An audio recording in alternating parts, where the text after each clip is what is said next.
They see my disability, I see my ability. They call me disabled, I call myself differently abled. There are some incidents that happen in your life. Those incidents break you, deform you, but they mold you into the best version of you. And the same thing happened to me. I was 18 years old when I got married. My father wanted me to get married. And all I said was, if that makes you happy, I'll say yes. And of course, it was never a happy marriage. Just about after 2 years of getting married, I met a car accident. Somehow my husband fell asleep and the car fell in the ditch. He managed to jump out, saved himself. I'm happy for him. But I stayed inside the car and I sustained a lot of injuries. The list is a bit long, don't get scared. The wrist was fractured. Shoulder bone and collarbone were fractured. My whole rib cage got fractured. And because of the rib cage injury, lungs and liver were badly injured. I couldn't breathe. I lost urinary bowel control. That's why I have to wear the bag wherever I go. 3 vertebrae of my backbone were completely crushed. And I got paralyzed for the rest of my life. I finally ended up in a hospital where I stayed for 2.5 months. I underwent multiple surgeries. One day, doctor came to me and he said, well, I heard that you wanted to be an artist, but you ended up being a housewife. I have a bad news for you. You won't be able to paint again because your wrist and your arm are so deformed, you won't be able to hold a pen again.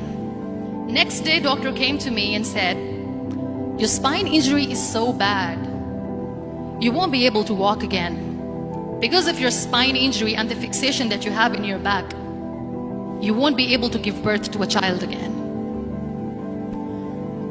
That day, I was devastated. I asked my mother, why me? And that is where I started to question my existence. Why am I even alive? And that is where I realized that the words have the power to heal the soul. My mother said to me, this too shall pass. God has a greater plan for you. I don't know what it is, but He surely has. And in all that distress and grief, somehow or the other, those words were so magical that they kept me going. One day I asked my brothers, I know I have a deformed hand, but I'm tired of looking at these white walls in the hospital and wearing these white scrubs. I'm getting tired of this. I want to add more colors to my life. I want to do something. Bring me some colors. Bring me some small canvas. I want to paint. So the very first painting I made was on my deathbed, where I painted for the very first time. It was not just an art piece or just my passion. It was my therapy. And then I was discharged and I went back home. And I went back home and I realized that I have developed a lot of pressure ulcers on my back and on my hip bone. I was unable to sit. There were a lot of infections in my body, a lot of allergies. So doctors wanted me to lie down on the bed straight for not 6 months, for not 1 year, for 2 years. I was bedridden, confined in that one room, looking outside the window, listening to the birds chirping and thinking maybe there will be a time when we'll be going out with the family and enjoying the nature. That was the time where I realized how lucky people are. That is the time where I realized that the day I'm going to sit, I'm going to share this pain with everyone to make them realize how blessed they are, and they don't even consider them lucky.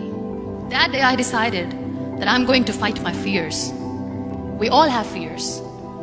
Fear of unknown, fear of losing people, fear of losing health, money. We want to excel in career, we want to become famous, we want to get money. We are scared all the time. So I wrote down one by one all those fears. And I decided that I'm going to overcome these fears one at a time. You know what was my biggest fear? Divorce. I was trying to cling on to this person who didn't want me anymore, but I said no. I have to make it work. But the day I decided that this is nothing but my fear, I liberated myself by setting him free.